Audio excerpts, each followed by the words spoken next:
palabra de Dios.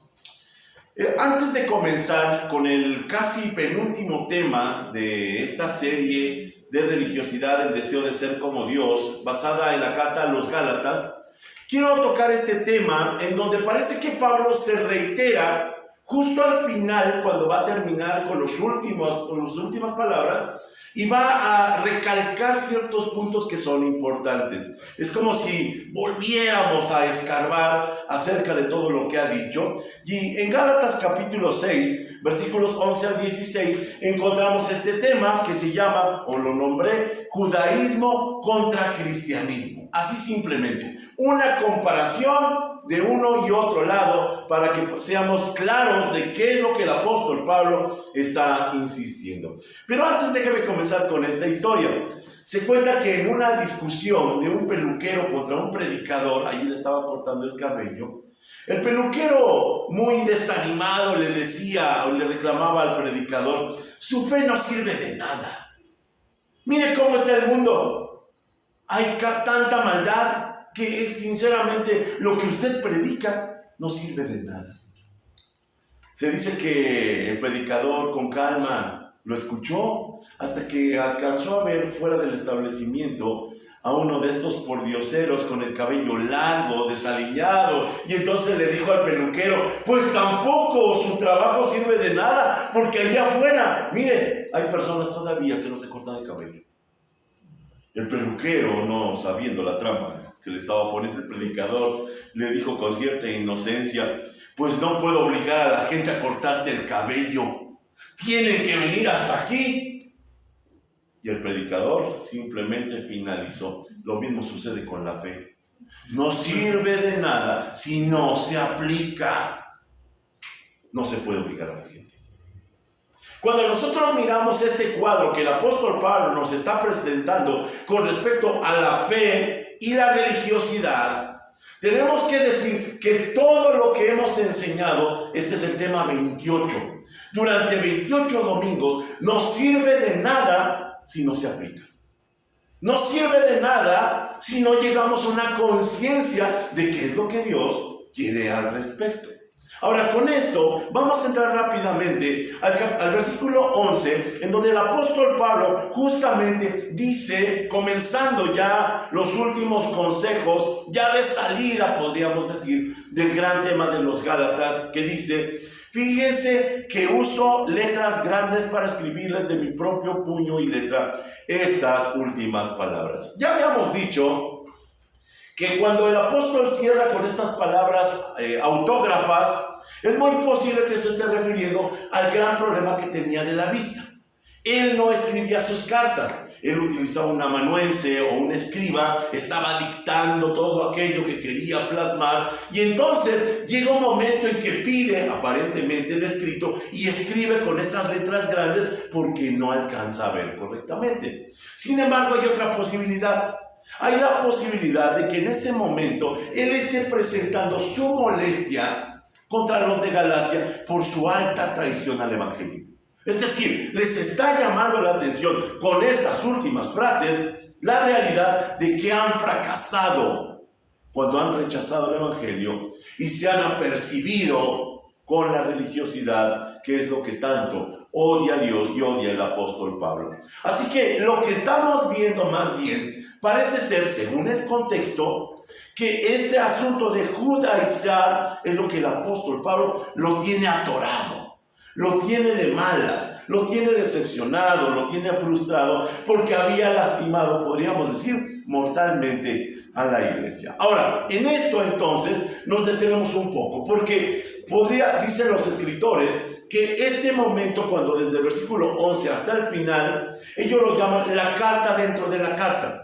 Es decir, es tan valiosa la información que parece que no solamente reitera, sino que recalca ciertos puntos que son importantes. Y él ha estado hablando sobre todo del judaísmo, el judaizar.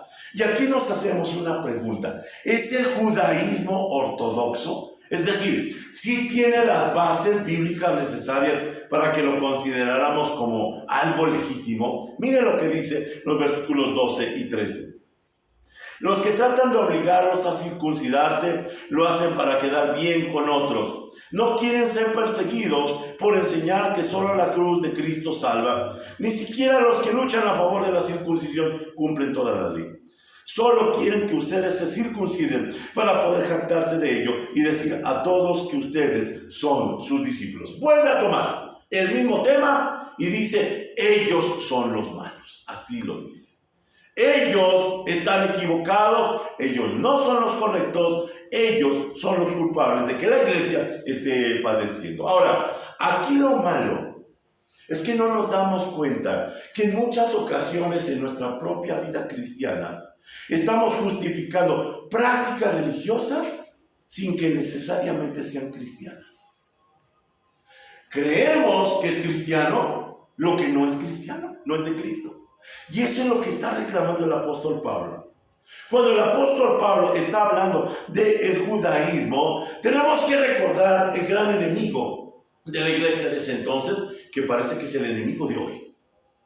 Él está enfrentando al judaísmo que no tenía en su desarrollo un desarrollo ortodoxo yabídico o del yabismo, es decir, del Antiguo Testamento, de la Tanaj, de todo este compendio de enseñanzas. No es necesariamente lo que el apóstol Pablo alcanza a ver como el resultado natural de esa teología. Porque si hubieran sido ortodoxos, habrían aceptado a Cristo.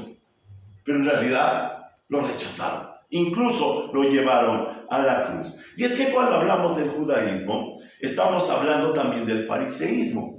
Y el fariseísmo y el judaísmo fueron una religión posterior al exilio, cuando ellos fueron llevados a Babilonia, y allí surgieron las sinagogas con sus pensamientos fundamentalistas. No pierdan de vista esto. Es muy importante porque cuando regresan a Jerusalén se enfrentan a una nueva crisis. Ahora tienen el imperio medo y persa, el imperio griego y posteriormente el imperio romano. Y ellos entonces, para enfrentarlo, piensan que lo mejor es retraerse, abstraerse, separarse para cuidar esa fe que dicen que es pura. Sin embargo, vamos a ver que no es tan pura. Ya ha sido contaminada y entonces surgen allí algunos grupos separatistas como los esenios, los saduceos, los fariseos. Y tan solo de los fariseos podemos decir que esa palabra pet, que viene de perushim, que es separados, o los santificados, habla de que ellos son excesivos. Ellos van a formar un grupo, un bloque que va a tratar de ser exclusivista en todas formas. Esto es lo que traen en su mente, esto es lo que traen a la práctica, esto es lo que tienen en su corazón. Y los fariseos optan por algunas doctrinas farisaicas. Ahora, solamente voy a analizar unas cuantas. No estoy haciendo un trabajo exegético, pero vea lo que nos heredaron los fariseos o los judaizantes de ese entonces. En primer lugar está la angelología. La angelología, esa que viene, por supuesto, de Babilonia, no viene del Antiguo Testamento. En el Antiguo Testamento no habla de ángeles, sino como jerarquías. Tanto así que el apóstol Pablo en Colosenses capítulo 2, versículo 18, dice: no dejen que los condene ninguno de aquellos que insisten en una religiosa abnegación o en el culto a los ángeles, al afirmar que han tenido visiones sobre estas cosas. Eso provino del fariseísmo.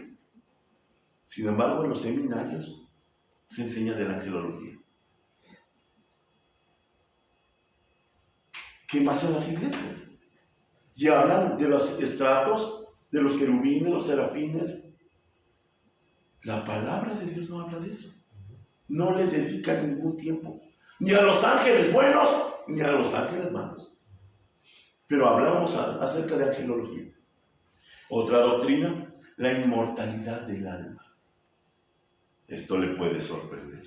Entonces el alma no es inmortal, es perecedera. Este miércoles estábamos hablando un poco de esto. Estábamos hablando de que esta en realidad es una idea que trajeron de los griegos, de los helenistas, en donde el alma puede persistir a pesar de que el cuerpo ha muerto. Si nosotros vamos a la evidencia bíblica del Antiguo Testamento, nunca hablaron de eso. Es más, el Salmo 37 habla constantemente de que los malvados nunca volverán a resucitar. Pero nosotros tenemos doctrinas de la resurrección de los justos y de los injustos. ¿De dónde viene? No viene del cristianismo. No viene de la Biblia, viene del fariseísmo. Otra tercera, el lugar de los muertos que está dividido, el Sheol, que tiene un lugar para justos e injustos. El lugar de injustos es el lugar de tormento y es llamado el lugar de los justos el seno de Abraham. Ahora nosotros tenemos aquí por parte del Señor una parábola que muy hábilmente el Señor utiliza ¿contra quién? Contra los fariseos. Les habla en sus propios términos, se burla de ellos porque ellos piensan, así como nos va de bien hoy en la vida, nos va a ir de bien igual allá en la muerte, y les demuestra que el rico termina en el lugar de sufrimiento. Les habla en sus propios términos teológicos, pero atención, es una parábola, no es una definición de la realidad. ¿De dónde surgimos nosotros con estas ideas? De los fariseos. Una cuarta más, la tradición oral o la tradición de los ancianos, que es más exigente incluso que la ley, que la Torá. El Señor Jesús, cuando está hablando en Mateo capítulo 5, les dice, ¿oíste que fue dicho? No está hablando del Antiguo Testamento, está hablando de esa ley o tradición de los ancianos que estaba sobre la ley de Moisés. Y entonces les dice, pues están equivocados, porque yo les digo, y da entonces la verdadera información que está basada en el Antiguo Testamento, lo que habían transformado. Otra doctrina más, el movimiento rabínico o la jerarquización dentro de la iglesia. Dijo el Señor Jesús en Mateo 7, les encanta que les llamen rabí. Esto cómo les acomodaba, cómo les gustaba que les llamaran maestros o padre. Y el Señor les dice, a nadie le digan padre, sino solamente a su Padre que está en los cielos. Pero en las iglesias hoy pasa lo mismo. El apóstol, el ungido, el profeta. ¿De dónde surge esa idea? ¿Del cristianismo? No. Del fariseísmo. Otra doctrina más, el proselitismo. Ya hemos dicho que en el Nuevo Testamento solamente Mateo, Marcos, Lucas, Juan y el libro de Hechos utiliza la palabra discípulos. Pero si usted busca a partir de Romanos, 1 Corintios y hasta la última del libro de la Biblia, la palabra discípulos no lo va a encontrar. Y si lo encuentra es una mala traducción.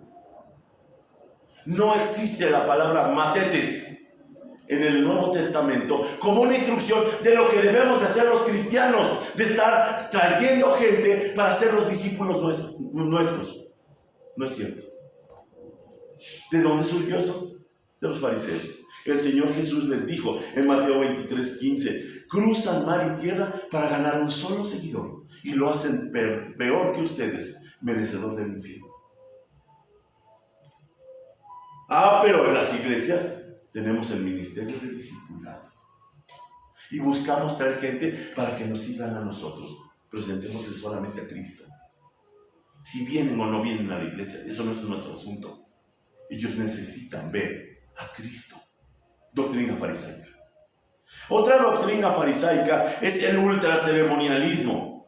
En Juan capítulo 2 encontramos la narración de las bodas de Caná. ¿Y se acuerdan que había ahí en ese lugar? Que por cierto utilizó el Señor para convertir el agua en vino. Había unas tinajas. No era nada común que en todas las casas hubiera esas tinajas que eran tan caras, talladas en piedra. Era la boda de un fariseo. Allí estaba el Señor. Y en ese momento, esas tinajas no debían utilizarse para otra cosa, sino solo para el agua de purificación. Pero cuando Jesús convierte el agua en vino, las hace inservibles. Se tienen que quebrar. Porque está en contra del fariseísmo. Está en contra del ultraceremonialismo, que se lavaban las manos y se lavaban la cabeza. Ahora las iglesias le llaman movimiento de santificación. Hay que ser muy disciplinados, hay que luchar contra nuestros deseos. ¿De dónde viene esa idea? En el cristianismo, quien hace los cambios es el Espíritu Santo. No es usted ni soy yo. No se trata de que hoy voy a mentalizarme y voy a luchar. Eso es del Antiguo Testamento, eso es del judaísmo, eso es del fariseísmo. Nosotros debemos esperar en Cristo solamente, atados a Cristo. Por último, ellos promovieron la ultradisciplina. En Juan capítulo 8 tenemos esas historias tan terribles. Llevan a esa mujer adúltera con tal de que el Señor se una en el disgusto de los fariseos y la puedan apedrear. Estaban tan celosos de sus tradiciones, no de la ley de Moisés, de sus tradiciones, de todas sus doctrinas, que esperan que el maestro se una a ellos. Y esto habla de que no tenían misericordia. ¿Sabe qué tienen las iglesias hoy? No tienen amor. Quieren disciplina. No tienen misericordia. La pregunta que surge de todo esto es, ¿identificó algunas doctrinas cristianas en su iglesia? No son cristianas. Por eso Pablo está tan molesto. Por eso Pablo les dedica una carta completa a los Gálatas. Yo sigo insistiendo, ¿de dónde pueden sustentar lo del movimiento de raíces hebreas y toda la religiosidad que existe en las iglesias si tenemos algo tan claro como la Escritura que lo condena? ¿De dónde sustentamos nosotros nuestras ideas de lo que es la iglesia y lo que debemos hacer de la iglesia? Versículo 14. Dice Pablo, en cuanto a mí, que nunca me jacte de otra cosa que no sea ¿qué? La cruz de nuestro Señor Jesucristo. Y añade, debido a esa cruz, mi interés por este mundo fue crucificado y el interés del mundo por mí también ha muerto. ¿A qué mundo se refiere? A su mundo, al antiguo mundo. Él era fariseo. Él creía todo eso. Y dice, ha muerto mi interés en todas esas doctrinas pervertidas que no son de la palabra de Dios. Y dice, solamente miro la cruz de Cristo. Hermanos, lo que debemos de cuidar en esta iglesia es la cruz de Cristo, única y exclusivamente. Así como lo dice el apóstol Pablo, porque él dice, ya perdí mi interés por ese mundo fariseo. Ahora aquí la pregunta es, ¿y qué le pasó? ¿Cómo es posible que haya cambiado tanto? Miren lo que dice en Filipenses capítulo 3, versículos 7 al 10. Léalo conmigo en voz alta. Pero cuantas cosas eran para mi ganancia, las he estimado como pérdida por amor de Cristo. Y ciertamente aún estimo todas las cosas como pérdida por la excelencia del conocimiento de Cristo Jesús, mi Señor, por amor del cual lo he perdido todo y lo tengo por basura para ganar a Cristo y ser hallado en Él, no teniendo mi propia justicia, que es por la ley, sino la que es por la fe de Cristo, la justicia que es de Dios por la fe, a fin de conocerle y el poder de su resurrección y la participación de sus padecimientos, llegando a ser semejante a Él en su muerte. Él abjura de su fariseísmo, él rechaza su religiosidad. ¿Por qué estamos buscando la religiosidad nosotros? ¿Por qué queremos una iglesia como la de los vecinos? Y queremos actividades como la de... Ahora captan por qué está tan molesto Pablo. Porque han llegado a destruir el meollo, la fe, el corazón del cristianismo, de la iglesia de Jesucristo. Estamos buscando tantas situaciones en lugar de la sana y santa enseñanza de la palabra de Dios. ¿Qué estamos haciendo? Buscando lo que el apóstol Pablo dice, que lo tiene por basura. Dice en el original, lo tengo por estiércol. No voy a explicar más. ¿Qué es lo que Pablo entendió? Déjame enumerar algunas cosas. En primer lugar, Pablo entendió que unido a Cristo llegó a ser parte de una nueva humanidad. Esto es lo que entendió. Y por lo tanto llegó a ser parte del nuevo hombre o del nuevo Adán. Es decir, ya no pertenece a los fariseos, ya no pertenece al movimiento judaizante, ya no pertenece a la ley de Moisés, sino que pertenece a una nueva humanidad. Mira lo que dice 1 Corintios 15:45. Las escrituras nos dicen, el primer hombre, Adán, se convirtió en un ser viviente. Pero el último Adán, es decir, Cristo, es un espíritu que da vida. Y él dice, yo pertenezco a él. Dice más adelante, Adán, el primer hombre, fue formado del polvo de la tierra, mientras que Cristo, el segundo hombre, vino del cielo. Y añade, los que son terrenales son como el hombre terrenal, los fariseos, los religiosos, y los que son celestiales son como el hombre celestial. Ya no están mirando ningún asunto religioso, ya se desprendieron. Ahora pertenecen al nuevo hombre, a Cristo. Eso es lo que le pasó a Pablo. Cuando él mira a Jesucristo resucitado en el camino a Damasco, de un solo golpe se da cuenta que todo lo que había estudiado en el fariseísmo, que todo lo que había hecho dentro del movimiento religioso estaba equivocado. Y ahora está frente a la evidencia del nuevo hombre, la nueva creación, el Cristo resucitado, y dice, oh, en verdad he estado dando cosas contra el Señor Jesucristo y su iglesia. Y allí comprende, este nuevo hombre, el Cristo resucitado, porque él sabía que lo habían matado en la cruz, es símbolo de la nueva creación. Y él es llamado a esa nueva creación y nunca regresa atrás.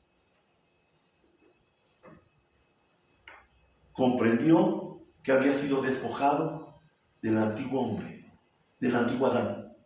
Aquel que estaba condenado por sus maldades, que estaba condenado por la ley de Moisés, que estaba viciado con su religiosidad, con su fariseísmo.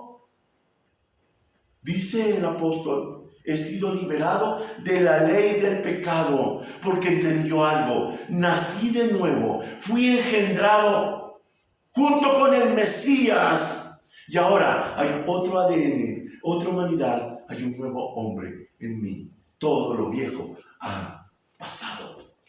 He aquí, ha llegado todo lo nuevo. ¿Ahora lo entiende?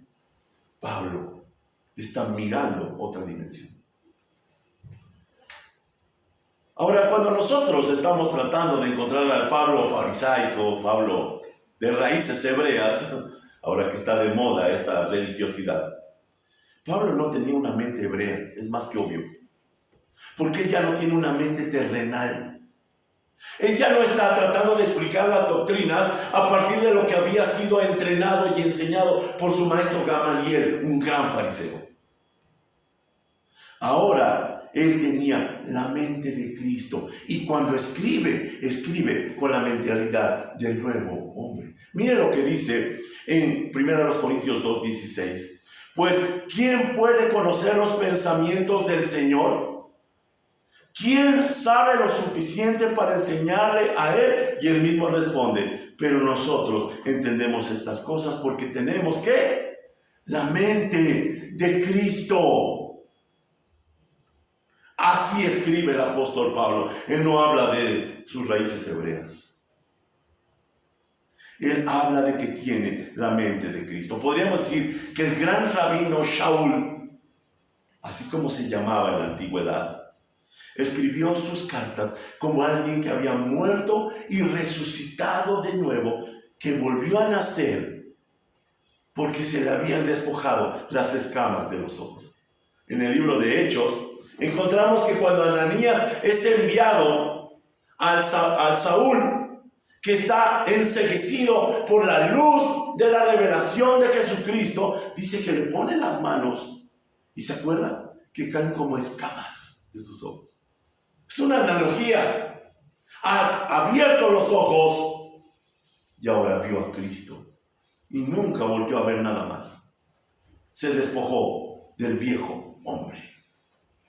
Segundo lugar, Pablo se despojó de la antigua naturaleza y por consecuencia se puso el ropaje de la nueva naturaleza. La nueva naturaleza del nuevo hombre, del nuevo Adán. Miren lo que dice Efesios 4:24, léanlo conmigo. Póngase la nueva naturaleza, creada para ser a la semejanza de Dios, quien es verdaderamente justo y santo. El apóstol Pablo entendió que esta nueva humanidad, no hay griego, no hay judío, no hay esclavo, no hay libre, donde ya lo estudiamos, sino que todos en Cristo somos parte de un mismo cuerpo. En este caso la iglesia. Su cuerpo, el cuerpo de Cristo. Y dice que para habitar en ese nuevo cuerpo hay que vestirse de Cristo, como si fuera ropa nueva. Por eso Él no pelea sus raíces hebreas. Por eso Él no enseña al estilo de los fariseos, ni enseña todas estas doctrinas que ahora en las iglesias se creen. Ha desechado todo. Él está mirando solamente a Cristo. Ahora, en tercer lugar, aquí entendemos algo muy importante. Pablo entendió que en esta nueva naturaleza, la ley ha sido escrita en nuestros corazones. Por eso, dice él, no necesitamos más programaciones, no necesitamos más mandamientos, porque tenemos una ley superior. Ya hablamos de ella, la ley de Cristo. Miren lo que dice el apóstol, el escritor de Hebreos, en el capítulo 8. Léalo conmigo nuevamente. Se acerca el día, dice el Señor, en que haré un nuevo pacto con el pueblo de Israel y de Judá. Este pacto no será como el que hice con sus antepasados, cuando los tomé de la mano y los saqué de la tierra de Egipto. Ellos no permanecieron fieles a mi pacto, por eso les di la espalda, dice el Señor. Pero este es el nuevo pacto que haré con el pueblo de Israel en ese día, dice el Señor. Pondré mis leyes en su mente y las escribiré en su corazón. Yo seré su Dios y ellos serán mi pueblo. ¿Sabe qué es lo que necesitamos? Estar unidos a este bendito libro. Eso es todo lo que necesitamos. No necesitamos programar nuestro día, como decía un amigo mío muy querido. Hoy voy a programarme 24 horas de ser completamente cristiano. ¿Sabe cómo terminan esos días en fracaso? Nunca se logra ser cristiano por nuestras propias fuerzas. ¿Quién nos enseñó eso? Cristo. Ya nos salvó. Ahora te toca a ti santificarte. ¿Perdón? Nosotros podemos producir santidad. Es Cristo. Solamente Cristo. Y si yo no estoy unido a Él, atado a Él, dice Juan 15, nada podemos hacer. Así que la ley ahora está dentro de nosotros. Nosotros tenemos la mente de Cristo, tenemos la ley de Cristo y todo aquello que era imposible antes obedecer, ahora surge de manera natural. Porque Cristo se está expresando. Respira. Son sus frutos cuando estamos unidos a Él. Ahora, hablando del fruto, tenemos que decir, y es algo que descubre Pablo también, que nuestro fruto natural es el fruto del Espíritu. Esto que ya hemos estudiado anteriormente, porque ya no somos de esta creación terrenal. ¿Sabe cuándo surge esta creación terrenal? Cuando me despego de Cristo. Cuando se me cruza alguien en el carro y ¡todo! Ese no es Cristo, ese soy yo. Pero cuando me detengo y digo, esto no es digno de mí, ese es Cristo en nosotros. De hecho, ya lo hicimos y algo nos dice, no debiste hacerlo, no debiste hacerlo. ¿Sabe quién es? El Espíritu Santo. Está convenciéndonos de pecado, de justicia y de juicio. Así que en ese momento se da cuenta Pablo que ese fruto del Espíritu surge cuando Cristo está en nosotros. Mire lo que dice 2 Corintios, léalo conmigo. Si hay un pasaje que debe llevarse en su corazón esta semana, es este. Dice, léalo en voz alta: somos humanos, pero no luchamos como lo hacen los humanos. Usamos las armas poderosas de Dios, no las del mundo, para derribar las fortalezas del razonamiento humano y para destruir argumentos falsos. Destruimos todo obstáculo de arrogancia que impide que la gente conozca a Dios. Capturamos los pensamientos rebeldes y enseñamos a las personas a obedecer a Cristo. No, hermanos míos, esta lucha nunca fue nuestra, es de Cristo. No se trata de lo que creamos en nuestras doctrinas, se trata solamente de poner nuestros ojos en Cristo. Por eso Pablo eso dice: no me jacto de otra cosa, sino solamente de la cruz de Jesucristo. No veo más. Y cuando vemos la cruz de Cristo, surgen las verdaderas doctrinas. Surge la verdad y la verdad los hará libres. Le invito los días miércoles a estudiar. Allí estamos viendo estos casos. ¿Qué es realmente lo que dice la palabra de Dios? Porque nunca se peleó el Señor con el Antiguo Testamento. Los santos hombres de Dios escriben, dirigidos por el Espíritu Santo, y cuando en el Nuevo Testamento comentan del Antiguo Testamento, nos dirigen nuestros ojos a Cristo y a la verdad. Tenemos que saber cuál es esa verdad. No sea que estemos creyendo en doctrinas farisaicas. Todo esto que hemos dicho, todo lo que Pablo cambió por causa de Cristo, es porque hemos sido sepultados y resucitados y ahora estamos en una nueva creación. Gloria al Señor. Versículo 15. Dice el apóstol todavía: no importa si fuimos o no circuncidados. Ahora ya te entendemos, Pablo. Lo que importa es que hayamos sido transformados en una creación nueva. Eso es lo que importa. En lo que los fariseos, en lo que los judíos se están peleando por conservar sus leyes, por cuidar las doctrinas, por cuidar la santificación. Pablo dice de forma categórica: solamente hay un gran tema que tenemos que cuidar. Recordar que ya pertenecemos a la nueva creación. Por eso a Pablo no le importa la circuncisión. Está harto de eso. Y dice cosas como: ojalá se circuncidaran esos que les están metiendo esas ideas. Ojalá se hicieran a un lado.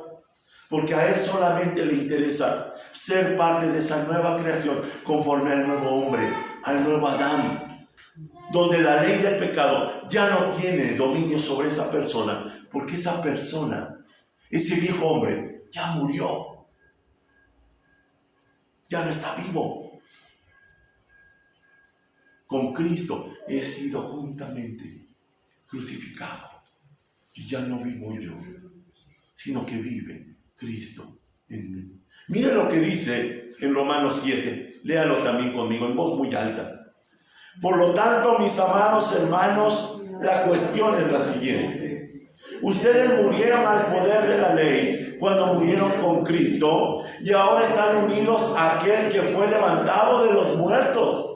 Como resultado, podemos producir una cosecha de buenas acciones para Dios.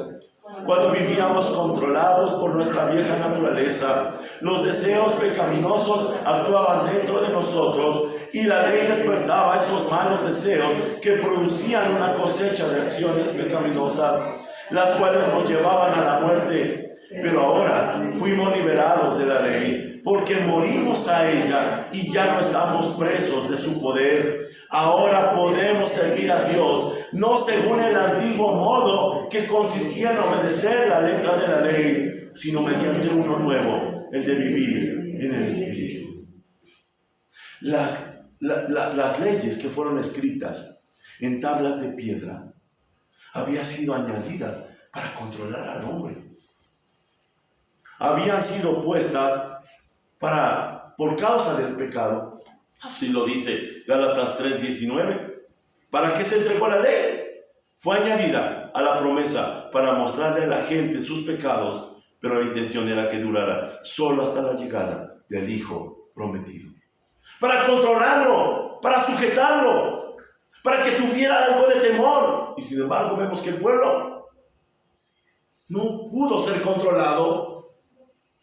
Pero ahora, cuando nosotros hemos muerto a la ley y hemos muerto al viejo hombre, al antiguo Adán, hemos muerto juntamente con Cristo, ¿cómo podemos seguir viviendo en eso?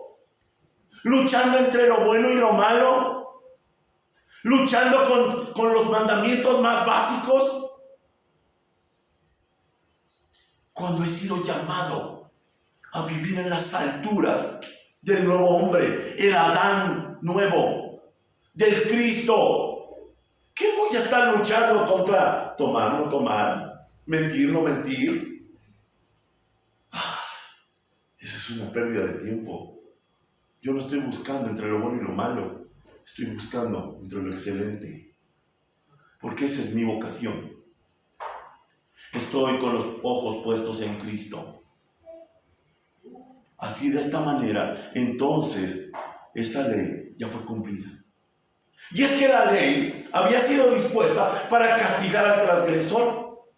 Si no cumple los mandamientos, eres reo de muerte. ¿Y quién murió por causa de nosotros?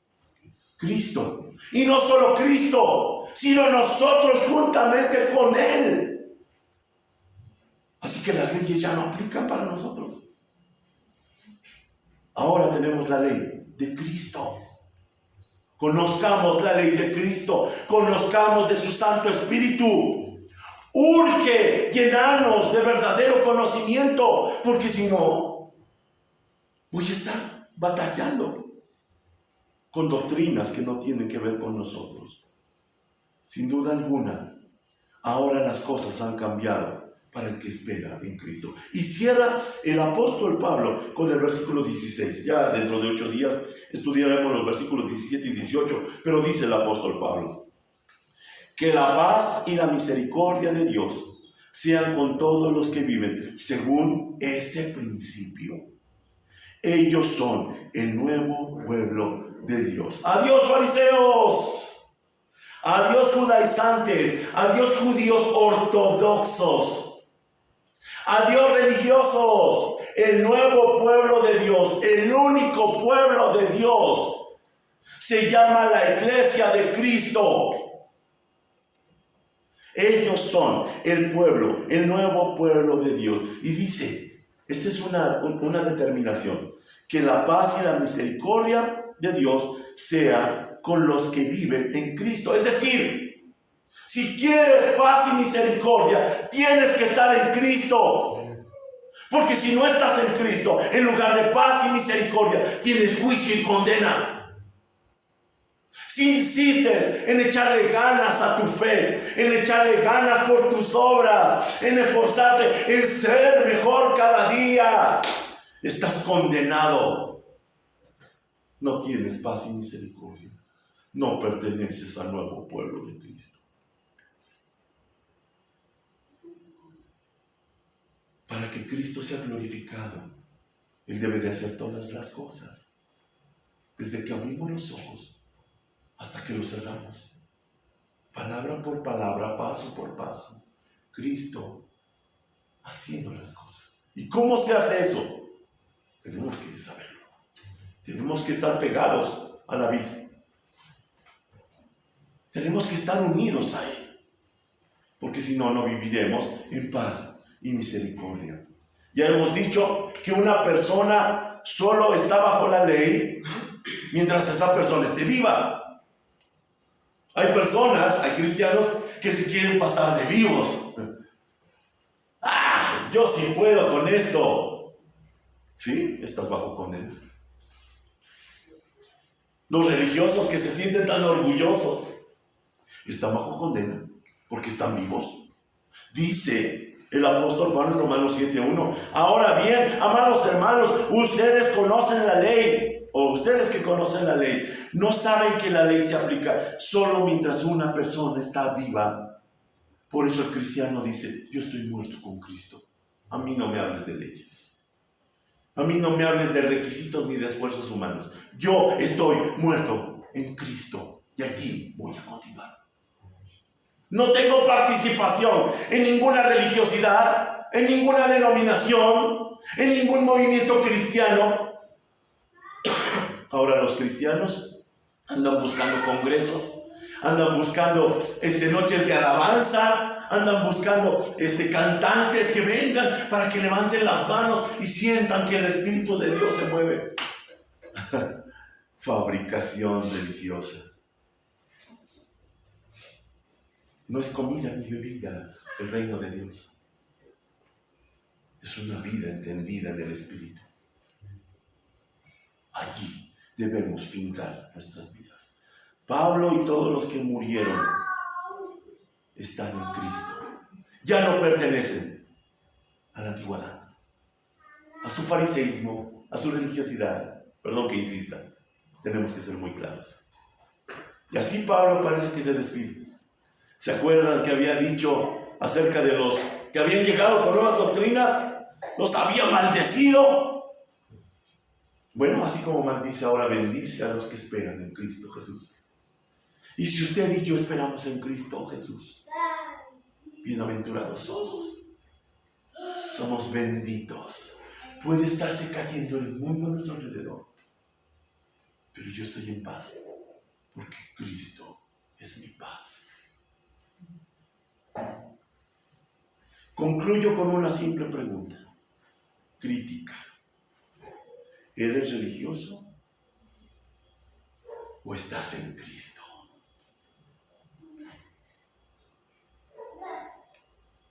Dios nos permite estar en Cristo. Que dejemos de participar de todo aquello a lo que no fuimos llamados, que no fuimos convidados a creer en esas doctrinas que mencionamos. Doctrinas de hombres que parecen buenas, pero que ya vimos que vienen de corazones perversos y torcidos. Que Dios nos permita tener la oportunidad de mirar a Cristo exclusivamente y su cruz, y saber que allí estamos nosotros y no participamos de ningún asunto que tenga que ver con esta vida religiosa de la que fuimos liberados. Padre, te agradecemos porque tu palabra es maravillosa y fiel. Celebramos a Cristo, creemos en Cristo. No dejes que veamos otra cosa.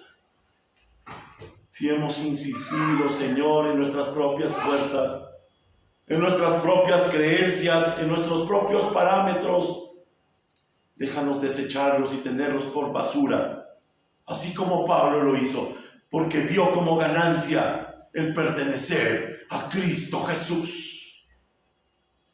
Que nadie nos quite nuestro premio, que nadie abolle nuestra corona.